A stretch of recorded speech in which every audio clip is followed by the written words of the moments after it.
नमस्कार, मैं पंडित अमित अवस्थी मृत्युंजय हरिद्वार से आपका स्वागत करता हूं, आपका अभिनंदन करता हूं। आज हम जो बात करने जा रहे हैं वो सूर्य और केतु की युति की बात करने जा रहे हैं सप्तम भाव में। अगर बहुत से लोग आपको समाज में ऐसे मिलेंगे कि मैं ग्रहों को नहीं मानता, मैं ज्योतिषी को नहीं मानता, मुझे ईश्वर पर विश्वास नहीं, ऐसे बहुत सारे आपको नास्तिक मिलेंगे। लेकिन अगर तलाक हो चुका उनका तो एक बार उनसे पूछ लीजिएगा कि अपनी जन्म कुंडली में केतु किस स्थान पर बैठा है और सूर्य किस स्थान पर बैठा है, कहीं उसका संबंध सप्तम भाव से तो नहीं हो रहा।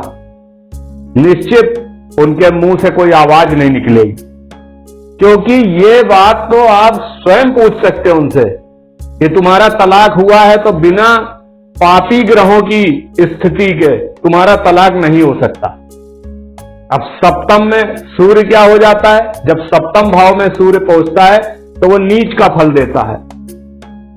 उच्च का सूर्य जो होता है वो हमेशा लग्न में अगर मेष राशि में है तो बहुत अच्छी स्थिति में होता है। लेकिन अब सूर्य जो कि आप समझ लीजिए उसे ख्याति दे सकता था, उसे यश दे सकता था, वो स्वयं जो है सप्तम भाव में पहुंच गया। अब अगर कहीं वो तुला का हो गया तो फिर कहीं नहीं क्या है, तुला का है तो बहुत ही बुरी स्थिति में हो गया। साथ में केतु जो उसके बैठ गया तो फिर तो पूछिए ही नहीं क्या होता है। जब जब शनि उसके ऊपर दृष्टि डालेगा, गोचर में जब जब शनि देव आएंगे तो आप समझ लीजिए उस व्यक्ति को जो उसका पार्टनर होगा, अगर कोई व्यापार कर रहा है, बिजनेस पार्टनर है, वो धोखा दे देगा। यदि लाइफ पार्टनर है वो धोखा दे देगा। धोखा उसको मिलना ही मिलना है।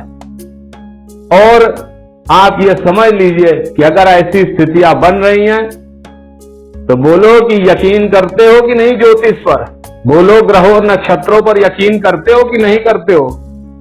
इस दुनिया में जिसने ग्रहों और नक्षत्रों को चैलेंज किया उसके जीवन में होने वाले हर शुभ और अशुभ फल को हम जो है गणना करके बता सकते हैं। हम लोग तो ज्योतिषी हैं, हम तो व्यक्ति को देख करके सामुद्रिक शास्त्र के द्वारा उसके मस्तक पर क्या है ये देख करके हम बता सकते हैं।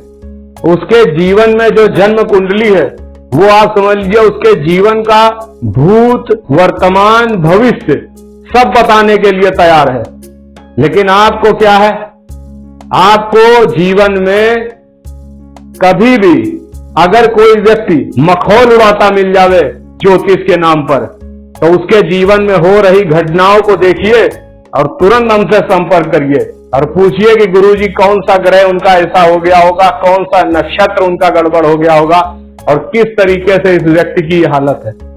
और निश्चित रूप से जब तक वो व्यक्ति नाक नहीं रगड़ने को मजबूर होता है, जब तक वो व्यक्ति पूरी तौर से समर्पित नहीं होता है, तब तक उसके जीवन में सुधार आता ही नहीं है।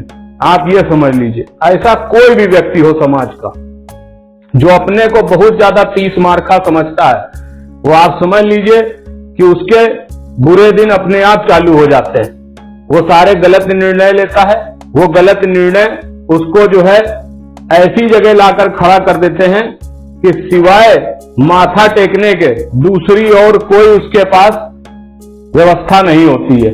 लेकिन वो छुप के आएगा, कभी बताएगा नहीं आपको कि मैं फला ज्योतिषी से राय लेके आया हूं, फला उससे। क्यों? उसको शर्म महसूस होती है। अरे जब शर्म महसूस होती है तो तुम क्या करोगे?